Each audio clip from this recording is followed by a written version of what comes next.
그래서 앞쪽 흰자 삼각형과 뒤쪽 흰자 삼각형의 면적을 봤을 때 1대1 또는 1대1.5 정도의 면적이 적당하다고 보거든요. 따라서 내가 1대1이라 하더라도 바깥쪽을 조금 터서 1대1.5 정도만 만들어줘도 눈이 굉장히 시원해 보이는 효과를 가져올 수가 있죠.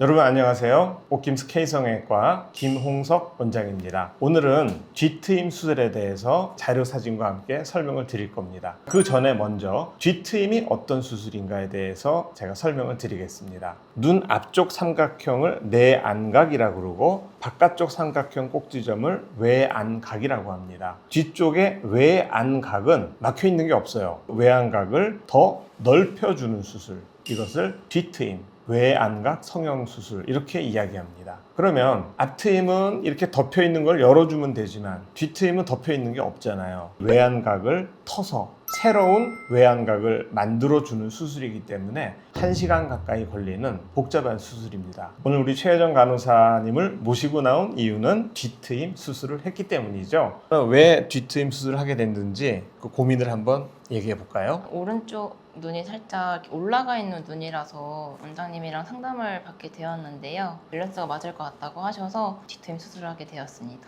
눈의 밸런스를 잘 맞추고 좌우 차이가 나는 눈매를 교정하기에 매우 중요한 수술이라고 할 수가 있겠습니다.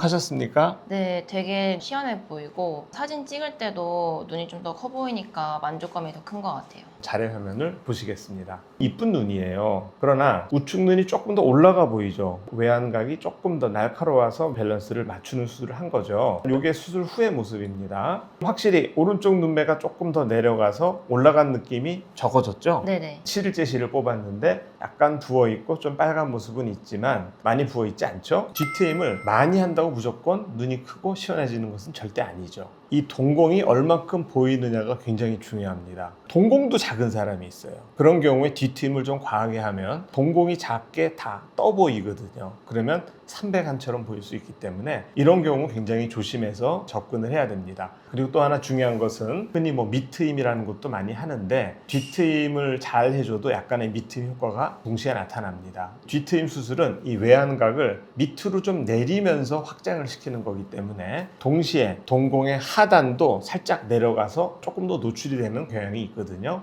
그래서 경험이 많은 눈 전문 병원에서 잘 상의하는 것이 매우 중요하다고 할 수가 있습니다. 자, 그러면 수술하고 나서 결막 부종 같은 거 좀 있었나요? 은근히 근력 부종이 조금 심했던 것 같은데 인공눈물도 수시로 점적해주면서 빠르게 회복이 되었던 것 같아요. 자연스러운 현상입니다. 흰자위를 싸고 있는 결막이 부풀어 오릅니다. 결막 부종이라고 하는데 림프액이 빠져나가는 구조물이 이 바깥쪽으로 지나가게 돼 있습니다. 그 부분이 혹시 다치거나 끊기거나 하면은 심한 결막 부종이 오랫동안 지속이 되기 때문에 조심해야 될 부분이 되겠습니다. 수술이 잘 되었다면 금방 회복이 되죠. 7일 후만 되어도 거의 많이 들어가고 맞아요. 그 후부터는 괜찮아지거든요. 수술하기 전에 뒤트임하면 다시 붓는다 이런 얘기도 좀 들어봤나요? 네, 사실은 수술하기 전에 한번 인터넷에 검색을 해봤었는데 붙었다라는 분들이 조금 계셔가지고 조금 떨리긴 했지만 원장님 믿고 잘 수술 받았습니다. 아, 네, 그랬군요. 자, 뒤트임을 하고 났을 때 다시 달라붙을 확률이 있습니다. 왜냐하면은 뒤트임은 인위적으로 터서 넓히는 수술이기 때문에 시간이 지나면서 그 힘이 약해지면 다시 달라붙게 되면은 오히려 흉만 남고 눈이 더 작아 보이는 경우도 있어요.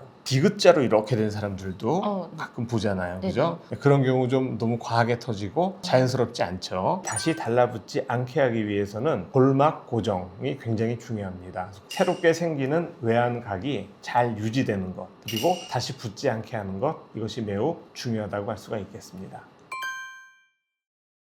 어떤 사람들이 하면 효과를 볼 수 있느냐? 모든 성형수술은 눈이 크고 이쁜 사람들이 조금 더 해주면 더 이뻐지는 그런 시너지 효과가 있습니다. 뒤트임도 역시 다름이 없는데요. 뒤트임 하기 가장 좋은 조건은 눈매가 끝에가 조금 올라간 경우, 그리고 동그랗게 딱 붙은 경우, 눈이 뒤로 쑥 꺼진 사람보다는 눈이 살짝 나온 경우죠. 이런 경우가 뒤트임하기 훨씬 더 좋은 경우라고 할 수 있습니다. 앞트임을 안 한 상황에서 안쪽 이 흰자위 삼각형이 이미 작아요. 근데 바깥쪽은 상대적으로 조금 넓단 말이죠. 눈이 시원해지기 위해서 나는 뒤트임을 하러 왔습니다. 이런 경우 뒤트임을 하면 어떻게 될까요?